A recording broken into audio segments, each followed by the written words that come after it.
In an ever-evolving digital landscape, for your business to thrive, you must adapt or die. Welcome to Marketing in the Age of AI, the podcast helping you harness the power of AI and marketing tools to revitalize and grow your business. And now here's your host, marketing expert and author of Authentic Marketing in the Age of AI, Emmanuel Rose.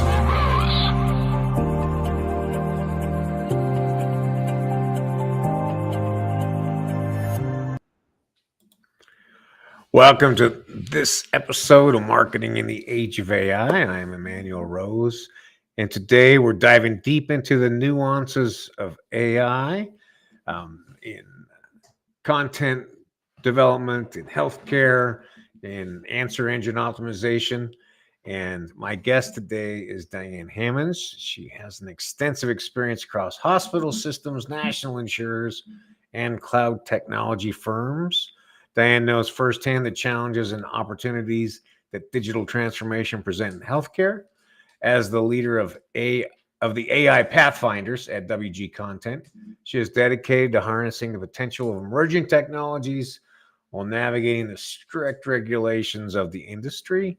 Diane's ability to simplify complex AI concepts makes her an invaluable resource for those of us looking to understand the intersection of healthcare and technology. Welcome to the show, Diane. Thank you. It's good to be here. Yeah, well, I appreciate your time and looking forward to our conversation. What have you seen in the last 6 months about how AI has changed what you're doing at WG Content? Gosh, 6 months, that's a big window. It's more what have I seen in the last week.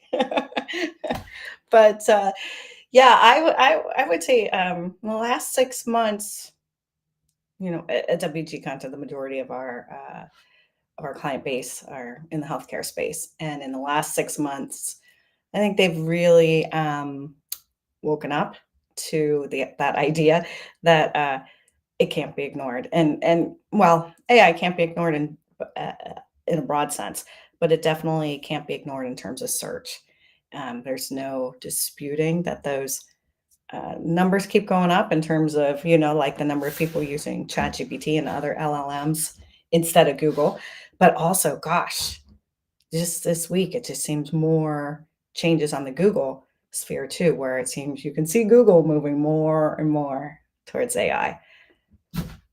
It's true, and even to the point where those of us who are like on Google Workspaces are getting prospected by Google to be able to use Gemini to learn how to use Google agentification, and then even more technical things than that. But it's true that search is being massively impacted by the answer engines, and it's fascinating to see that change happen. What are you seeing kind of as the structure or the beginning point for your clients in terms of how you're recommending they should be preparing or changing their content strategy for engine optimization? Yeah, that's a struggle, right? Is with Google. I mean, once you kind of crack the nut, you knew the magic recipe. It was algorithm based, so you had if I do this will be the result. And you could see those results right away, in those blue links. So this is a very different beast. And in some ways, it's going to sound controversial, but in some ways a little more human, ironically, perhaps. And that's because of that natural language processing that it's attempting to hold conversations and work and speak in a human-like way. So that makes for a very different experience. So it's what are we seeing? Like many others that you may read about out there, we're seeing success with things like pulling key takeaways to the top of whether it's a website page or like a blog, but key takeaways, whatever you want to call them. But they're those, 3 or 4 bullets that cue humans, skimmers, but also AI. This is what the page is about.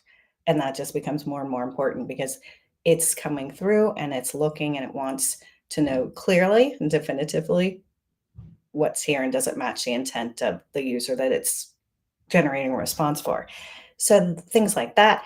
Things like we're starting to work with our clients in incorporating um, questions, at the end that could then feed into people also ask. I know you're nodding your head. Those are all those kind of the same tactics that a lot of us are exploring right now. It's just that where you and I may have been seeing this shift for a little while, others are just awakening to them. So it's the idea that you might as well start incorporating it now. Don't wait and then have to pay this tremendous catch up, or it's probably going to be too late. Yeah, I think I feel that as much as now as ever, that the potential to get leapfrogged, right, by new entries into the market. And so Right. legacy businesses really, and by legacy, like anybody who's 5 years or older at this point, right, really I have seen the demand on them to accelerate their adoption, and it doesn't have to be that we're going to fire everybody and put in bots to take their Right. place, but that we're in the space of strategic planning, that we're in the space of adding a chat bot, that we're experimenting and getting the team together that can even explore it and Right. help get it through the change management process inside the business, right? Yeah, change management for sure. It's that idea of, you're starting to see a few people who are showing interest on their own. And then I hear some of that even outside of W2 content, but in some of those, AI spaces that I travel in.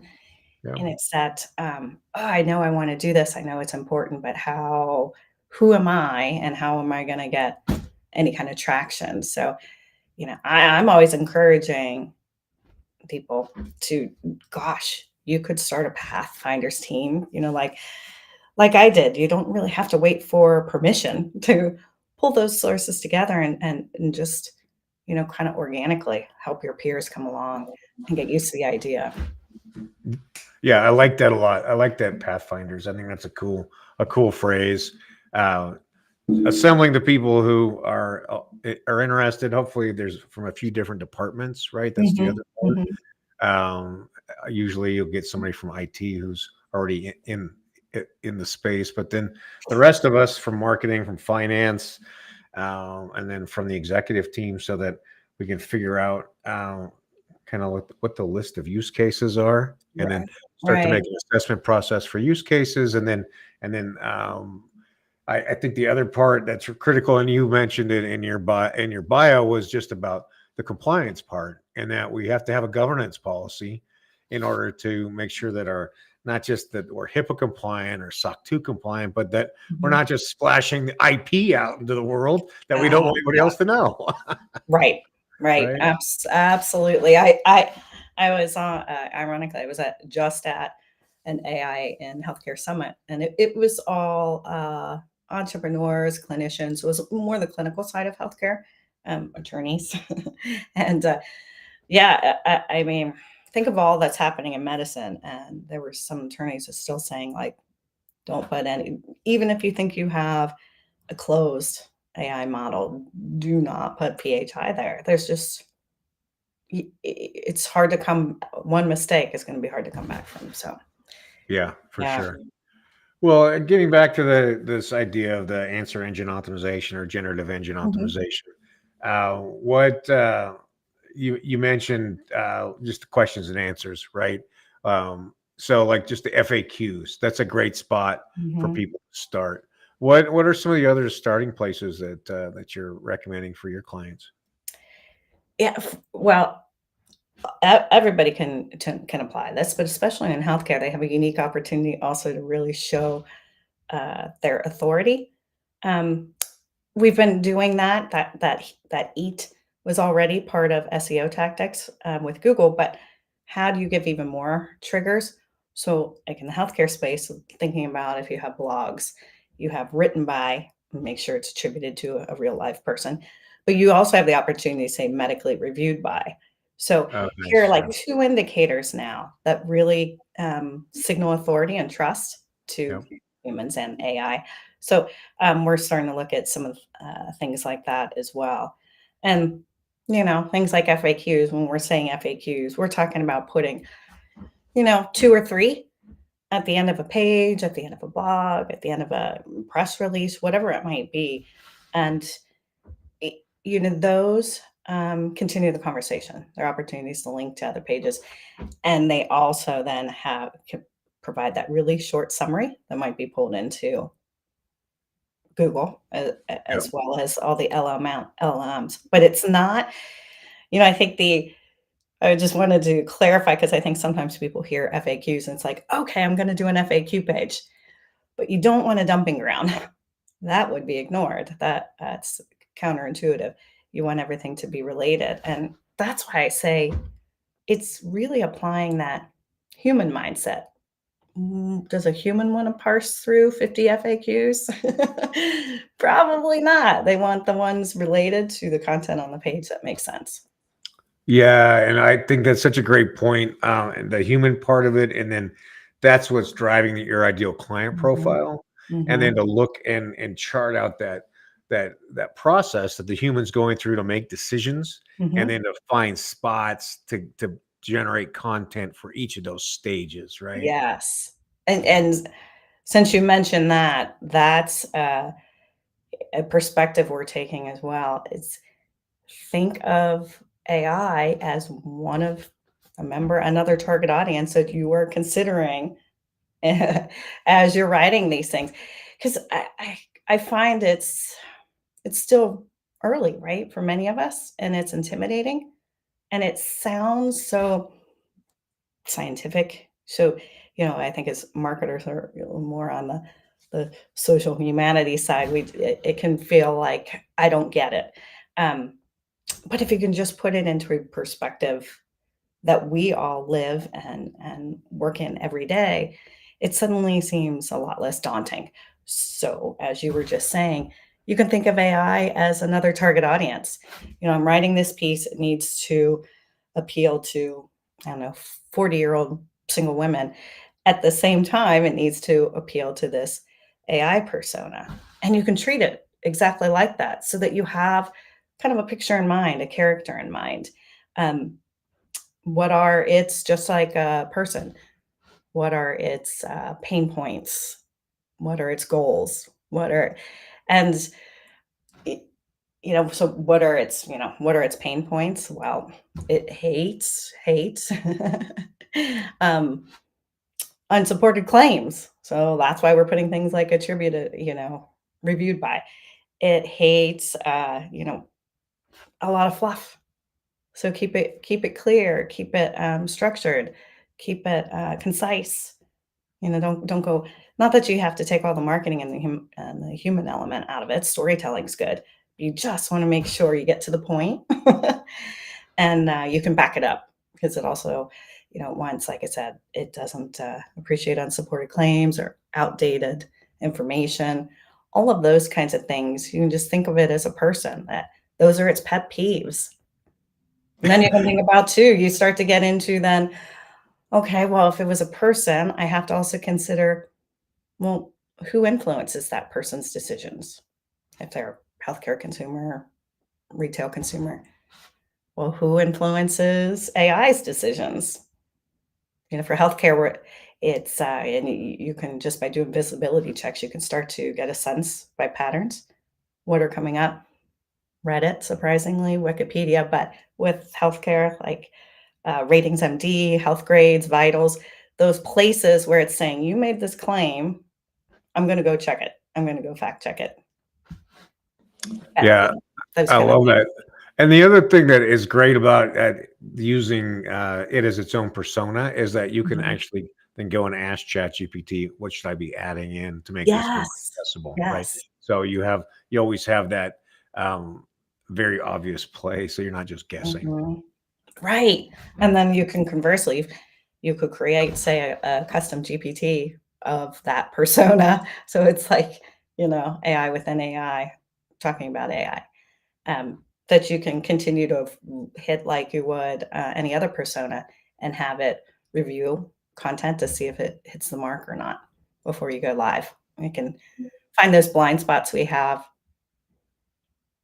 those areas where it might play the skeptic. Want you to fill in more, support the information better, stronger.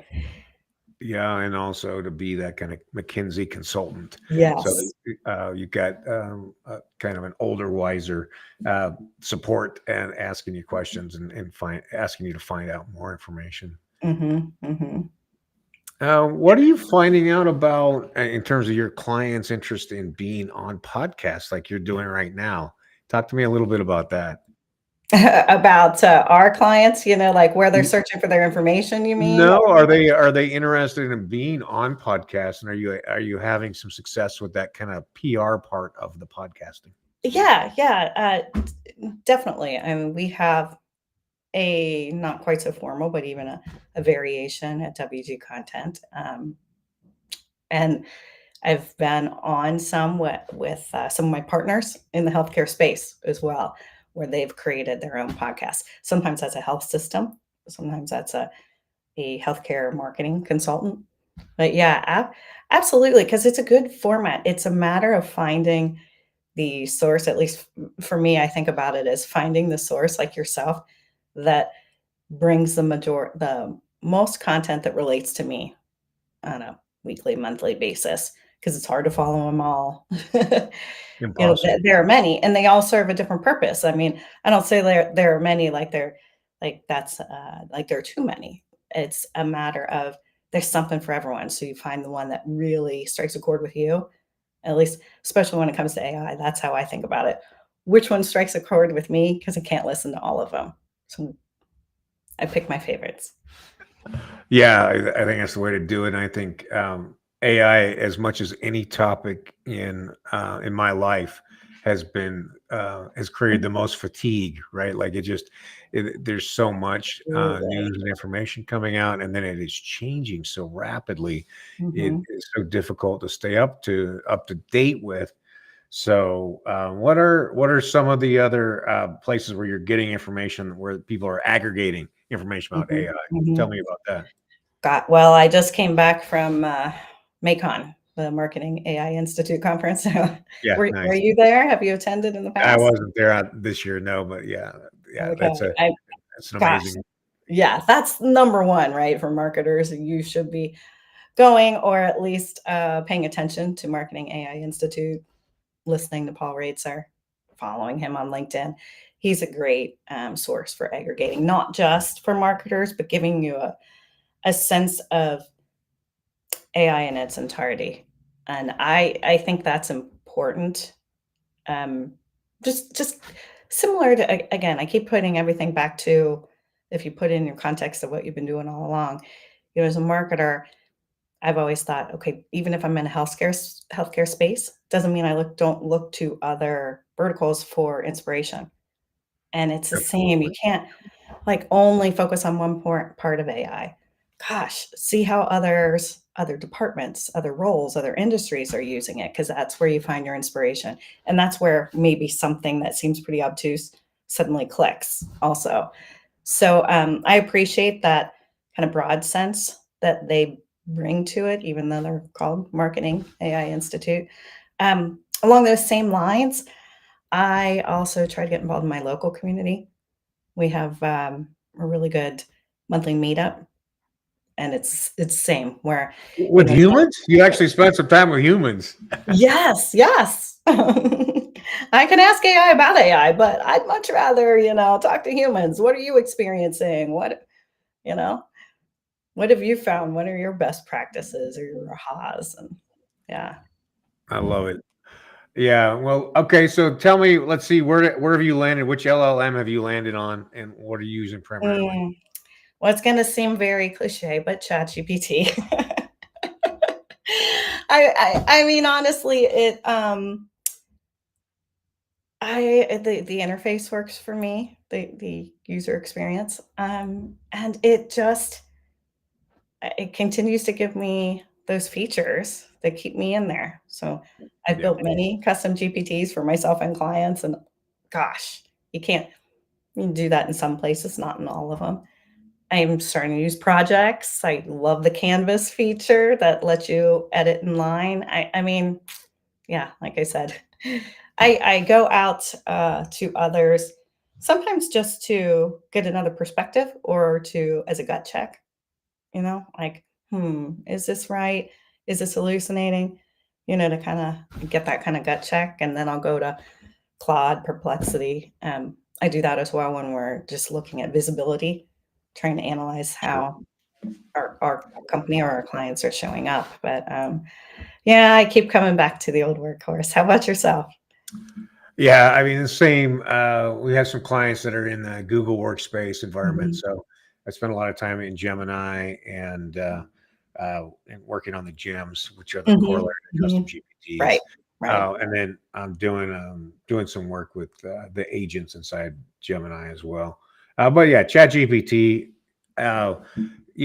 it's that kind of first to market, and like you said, they continue to innovate and bring up like kind of that next they're baby stepping all the way in terms of their product releases, which and then you start to build that big library of GPTs that you're like, I can never leave because it's like, it knows me and it has my history, and I don't want to recreate somewhere else, but that's funny. Well, Diane, I really appreciate your time this afternoon. And if people are interested in talking to you about marketing in general or marketing to medical, how do they get in touch with you? Yeah, you can definitely connect with me on LinkedIn, but also if you go to the WG Content webpage and check us out there, we our AI, specifically our AI features, are under the umbrella of WG Catalyst, and you can find that out there as well. And you'll find blogs from me and my colleagues out there, a lot about AI search and content strategy, a little bit about custom GPTs, but that would be the best way. I love connecting with people. I mean, that's how we all continue to learn. So do not hesitate to DM me on LinkedIn. I love to connect. All right. Well, all your information will be in the show notes, so we'll make it easy for people. Really appreciate and I'm grateful for your time and your insights today. Thanks for spending a few minutes with me. And if you hang on, I'll close this out and we'll say goodbye properly. All right. It's been great. Great. Thanks, Diane. Well, I hope you got some value in terms of thinking about answer engine optimization and how to create some content on page content summaries, FAQs on specific topics or blog posts. And again, keeping in mind that we're humans talking to humans using a machine to help us be more effective and tell better stories. Hope it's been a good use of your time. I appreciate you tuning in. Also hope that you spend some time this week researching ChatGPT or another LLM and find some ways for it to save some time for you, or some third-party tools that make your work life more effective. And with that time you save from those AI tools, that you spend it continuing to upskill, that you spend it with your friends and family, or that you get away from the screens and get outside in nature.